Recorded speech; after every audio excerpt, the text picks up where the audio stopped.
We'll hear argument first this morning in Case 11-965, Daimler AG versus Bauman. Mr. Dupree.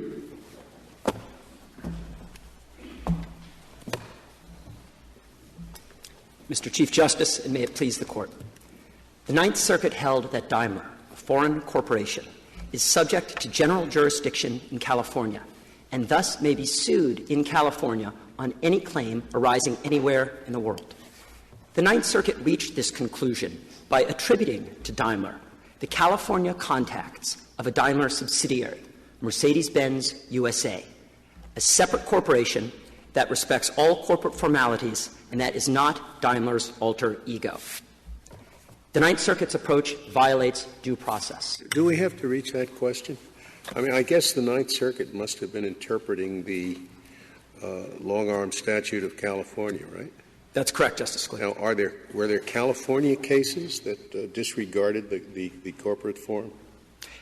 California respects the corporate form. The Ninth Circuit applied what appears to be a federal common law of agency that the Ninth Circuit admittedly developed solely for purposes of the jurisdictional inquiry. But the jurisdictional inquiry is conducted on the basis of the California statute, isn't it?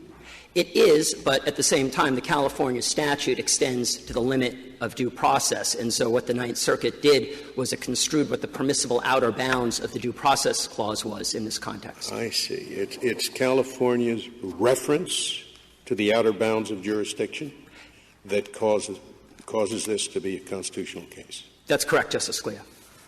There's nothing in the Constitution, is there, that would prohibit a state from adopting a rule that a parent is responsible for any acts of a wholly owned subsidiary?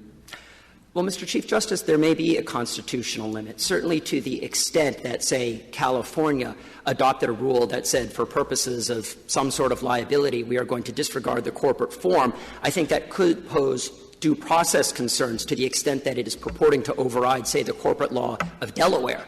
Well, even on a prospective basis, your brief talks about notice and fairness and predictability.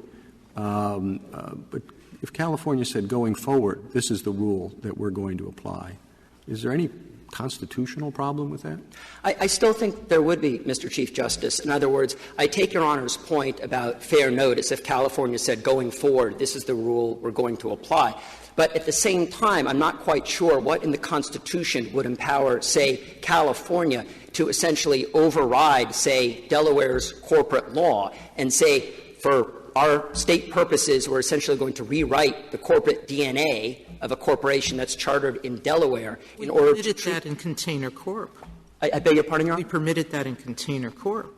We permitted California law to tax the parent California corporation for the earnings of all its foreign subsidiaries. And we said the due process clause wasn't offended by that. Well, Justice Sotomayor, typically this Court has applied a less rigorous due process standard in the tax cases than it has in the personal jurisdiction cases.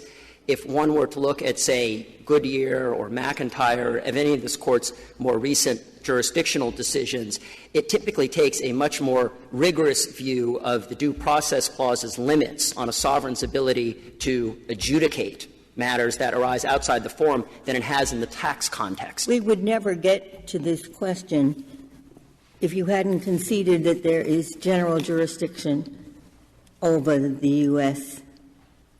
Subsidiary, over, MBUSA.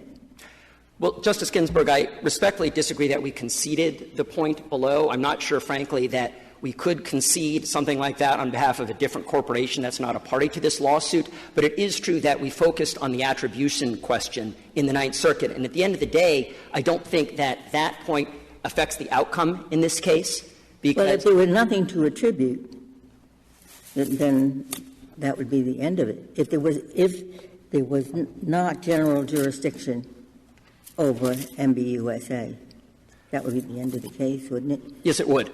That would be one way to resolve the case. Another way to resolve the case. But we can't resolve it that way since you didn't challenge the general jurisdiction over the subsidiary.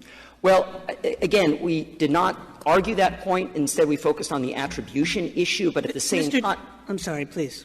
I was going to say, Your Honor, at the same time, I do think that that notion that MBUSA was subject to general jurisdiction in California was necessarily part of the Ninth Circuit's holding. So I do think it is properly preserved for this Court's review if the Court elected to resolve this case on that ground. And, Mr. Dupree, even if you waived that point, if I understand it correctly, you did not waive the point that even with all attribution in the world, there still is no general jurisdiction over Daimler. In other words, you could attribute all MBUSA's contacts, and you still would not have general jurisdiction over Daimler. Is that right? Justice Kagan, that is exactly right. So in that sense, it really doesn't depend on the attribution standard, all these hard questions of is it an alter ego test or is it an agency test, and how does the Constitution relate to state law, because we could apply any test we wanted, and there still wouldn't be general jurisdiction over Daimler in California. Justice Kagan, that certainly would be an acceptable route for this Court to resolve the case. And Your Honor has it exactly right in that even if one were to attribute the constitutional contacts of MBUSA to Daimler, you would still be left with a joint enterprise that plainly is not at home in the state of California. It would still be a German corporation headquartered in Stuttgart that draws only approximately 2% of its overall vehicle revenue from California sales. So, yes. Is that a how do foreign countries resolve this attribution question? Would we be standing alone, or are there a lot of other countries that assert jurisdiction over the parent if there is general jurisdiction over the sub? By and large, Justice Scalia, most other countries respect the corporate form, and that includes parent-subsidiary relations. By and large, who are the small? I'm not aware of anyone who disrespects it. And, in fact, our amici talk at length about how California's exercise of general jurisdiction in this case